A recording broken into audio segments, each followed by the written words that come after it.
The 6 o'clock news starts right now. It is apparently more than just a booster, a new COVID vaccine making its way to pharmacies and health clinics. This comes after a rise of cases across the country. And here at home, San Antonio Metro Health reporting more than 2,000 new cases of COVID this week. Our RJ Marquez tells us everything you need to know about this new shot. COVID is here to stay, and this week the federal government signed off on a new shot to combat an increase in cases. Dr. Jason Bowling with University Health tells us why this is a new vaccine and not just a new booster. It has a new variant strain in the vaccine itself, and so it does not contain the original strain like the prior boosters and vaccines did.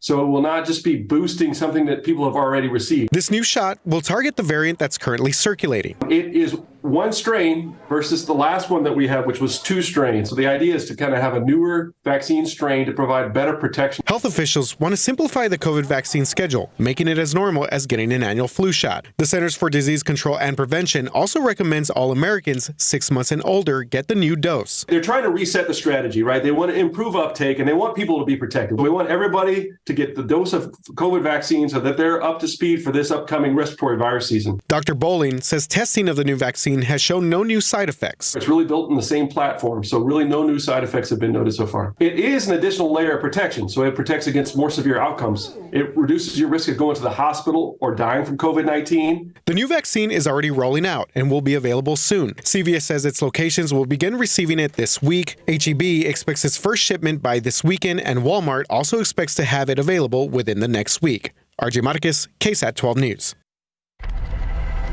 It's a $3.7 billion budget, and there were a few more sparks today as the San Antonio City Council finalized what tweaks it wants to make to that budget. More money for animal care services, around-the-clock coverage from a new mental health team will likely make that list. But once again, a proposed fund that could, in part, help fund trips out of state for women to get legal abortions causes the most controversy.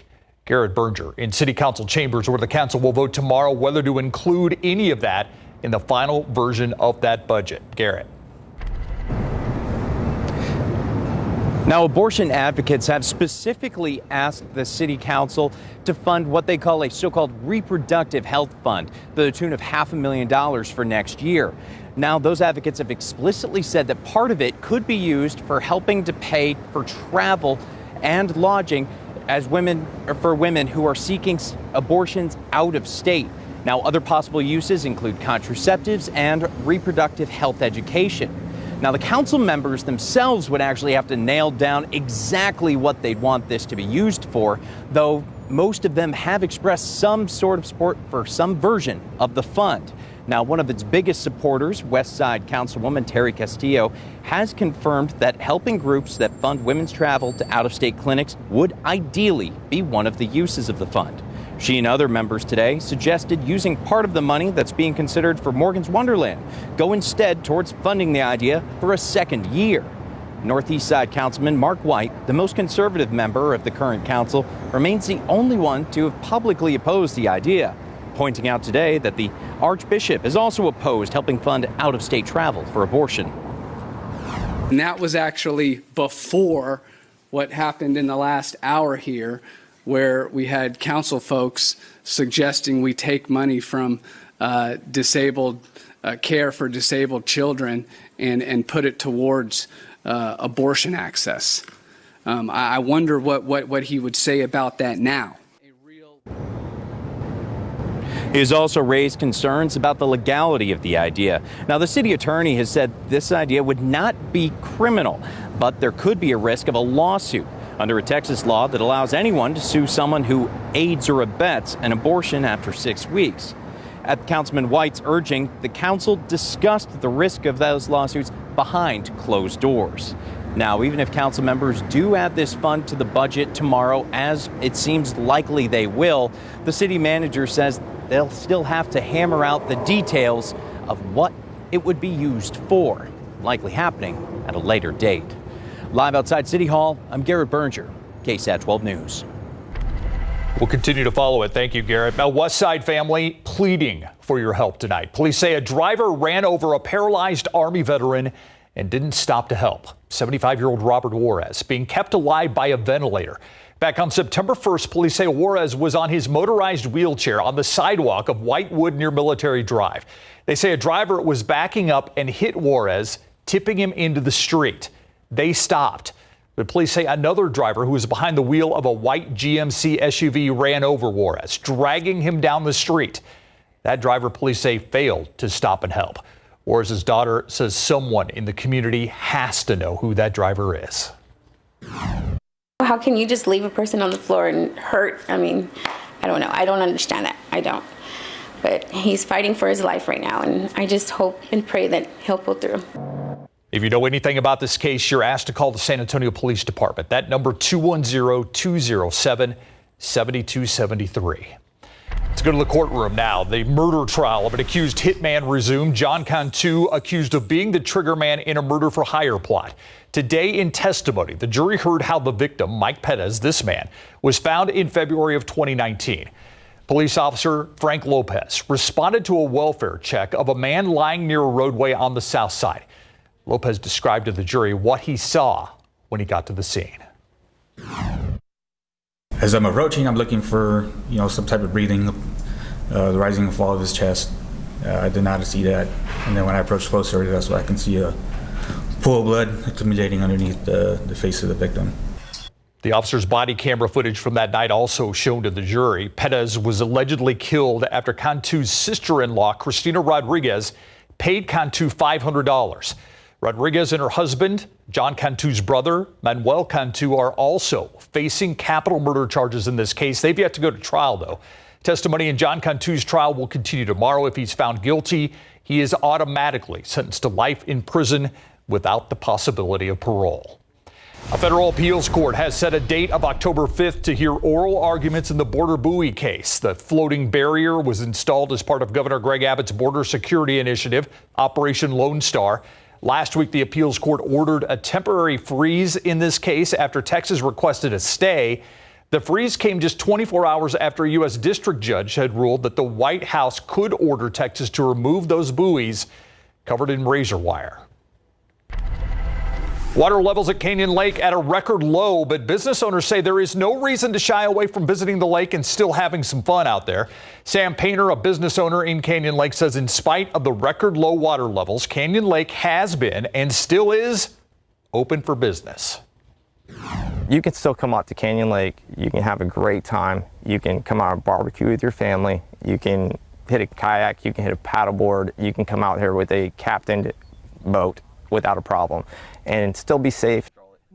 The painter says Canyon Lake has been home for the last 21 years for him. He says the canyon has seen low levels before. It's been able to bounce back, though. In order to best navigate the boat ramp closures, Painter says it's best to arrive early and exit the lake around 3 or 4 to beat the rush. Check out traffic on this Wednesday. We're going to go near downtown right now. This is Loop 10 It's I-10 at Frio as we head downtown, where it loops around towards downtown. You can see this is the usual give and take, especially as I-10 goes towards 35. Very busy, but no major traffic tie-ups to tell you about at this time. And yes, another day where that heat wave is no longer. We are now in the 90s for highs, and they've never looked so good. Oh, it never felt so good, too. Waving bye-bye to that heat wave for now, at least. And we're going to be under 100 for the foreseeable future. You look at Authority radar, we had a few little sprinkles locally, not really much to talk about. We could still see more development in the hours ahead, but only about a 20 to 30% chance. Some showers and storms popping up briefly closer to the Gulf Coast, and that's about it. Other parts of Texas seeing some action. It's good to see that out there. We are watching West Texas. I'm going to talk more about this, what we're looking for, and what it could mean for our storm chances later tonight in just a bit, Steve. Thank you, Adam. Community members in the Northeast Independent School District, the NEISD, raising concerns about one of the recent appointees to its School Health Advisory Council. Crystal Keene, a registered nurse, that qualifies her for this committee. But she's also married to a convicted Capitol rioter, federal records show. Matthew Mazzocco continued to post controversial material on social media, even after being released from federal custody. Those posts include criticizing school districts across the country, accusing them of grooming children. One of Keene's supporters told KSAT she was a good pick for this committee. But who are not influenced by their spouses. I'm influenced by my wife, and hopefully, and usually she would certainly say for the better. In just a few minutes, the email record showing Keene's own criticism of NEISD and what she had to say to those who don't think she should be on the school district council. It's coming up at 6:30. Well, across the country, the average price per gallon of gas on the rise. San Antonio, no stranger to that effect. Take a look. According to AAA, the average price for gas just under $2.30. Moving forward to today, the average price for unleaded jumped 14 cents a gallon in just 24 hours. People we spoke with today say it's not just the price of gas that's affecting their wallets. You know, groceries, gas, cost of living, just everything in general is just really getting out of hand. So how does Bexar County compare to the state national average? Well, AAA reports that as of today, the average price for gas in the county slightly above the statewide average. But for the U.S., the average price for gas almost $3.90 a gallon. Still ahead on the news at 6, a nationwide shortage of nurses has put the healthcare industry in crisis mode. Coming up, how hospitals are trying to prevent a mass exodus of nurses. Streaming now. We're about $500 to $600 a month on water usage. Their water bill more than doubled from 1 month to the next after a pipe sprung a leak. We had a break. The ground movement happens all over San Antonio. A few weeks later, we get a bill in the mail for 1 million gallons of water, $15,580. That's just ridiculous. They've been bullying us, intimidating us. Now SAWS says it's time to pay up or have the water shut off. KSAT investigates the water company's policies on outrageously high bills. Streaming now on these platforms. Welcome back. I'm Stefania Jimenez, and here's just a peek as to what we're working on for you tonight on the Night Beat. First up, San Antonio Police Chief William McManus isn't the only local law enforcement leader that's frustrated with the Bexar County District Attorney. The changes that leaders in Bexar County overall want to see in the criminal justice system. Now, one small animal making a huge difference in South Texas, how that miniature horse is helping people with special needs. We'll see you for these stories and so much more tonight on The Night Beat. Thank you, Stephanie. There are help wanted signs at just about every shop or restaurant these days, but the shortage of workers in healthcare is reaching crisis levels. Experts say it's only going to get worse, reaching a shortfall of 13 million nurses by the year 2030. Ursula Perry with what hospitals are doing now to try to prevent a lack of care later. It's expected nearly 1 million nurses will exit the industry in the next 4 years. Tommy Austin's been a nurse for 34 years. It has to change. It cannot be the way it was done during the pandemic because we just don't have the resources. So, can we expect nursing to evolve? Working our nurses to the top of their license is one of the main objectives for our organization. More solutions start by redefining roles or creating different levels of nursing. Expert nurses, nurses with masters, and nurses with associate degrees. And some nurses even working from home, leveraging telemedicine and technology. A lot of nursing time is taken up by working on that computer and inputting that data. Robots are also beginning to play a critical role. Nurses sometimes clock 20, 30,000 steps a day. And so if we can have robots that can pick up medications from the pharmacy or take medications to the pharmacy, pick up labs, take labs, specimens down to the laboratory. AI can also become an extra set of eyes to help monitor patients. What that artificial intelligence can tell me is that, Tommy, you need to watch that. There's something going on with that patient. Transforming an industry and saving lives. Some hospitals right now are turning to something called smart rooms. They're rooms that are designed for a patient from their bed to operate things like the thermostat to change the temperature, turn lights on or off, and more. Anything that does not require medical knowledge that would take a nurse away from her regular tasks.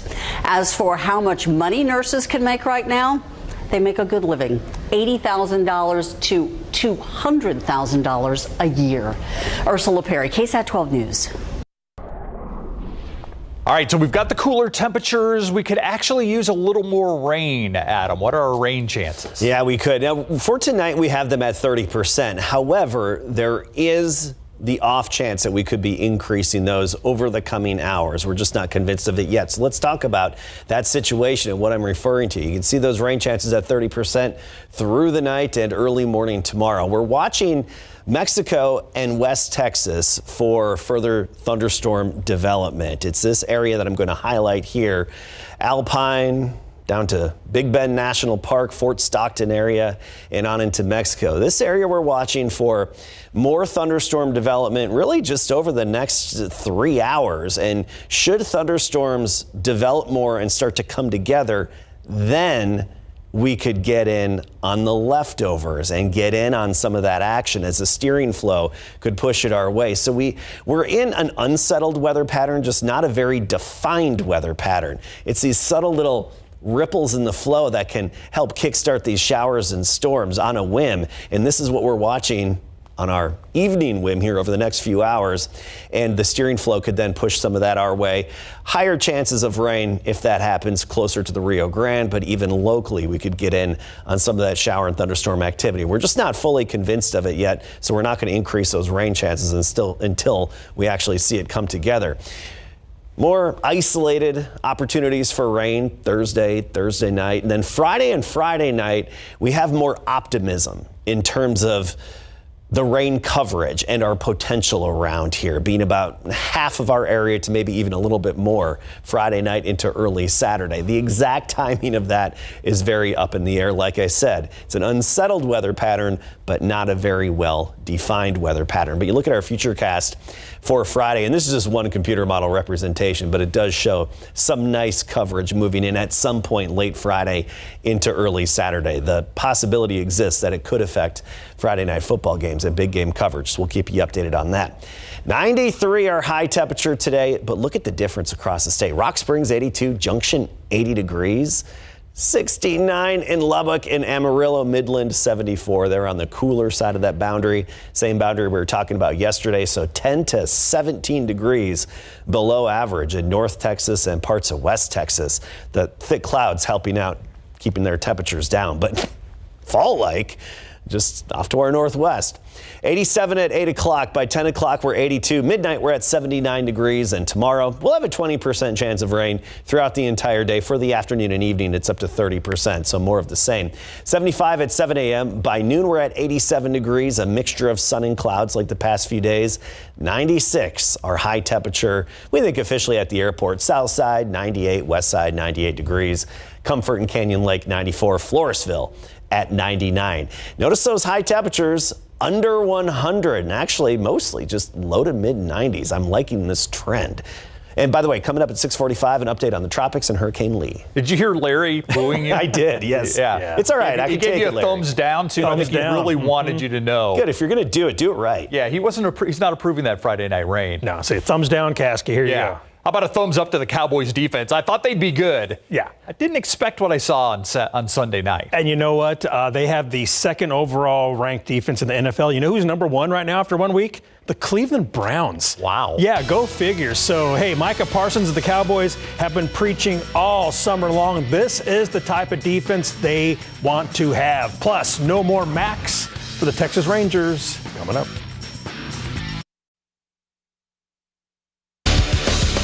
Football coverage brought to you by Davis Law Firm. The Dallas Cowboys opened the regular season by hammering the New York Giants 40-0 Sunday night. The boys' defense had 7 sacks and they forced 3 turnovers. They helped the Giants to 171 total yards of offense, 63 yards in the air. I mean, that's just total domination. Much like the old Ray Lewis-led Baltimore Ravens defense from back in the day. And that's the kind of D Micah Parsons and the boys are trying to become. I believe so, yes. Just with the turnovers, the relentlessness, the effort by all 11, even the guys that came in that fourth quarter and helped finish the shutout. I mean, all across the board, I think everyone's locked in and committed to this team. Oh, yeah, most definitely. That's our dreams, that's our hopes, that's what we're shooting for. But we definitely ain't going to get the big head off of one game. We're going to make sure, we get back in, clean up our mistakes and get better from this.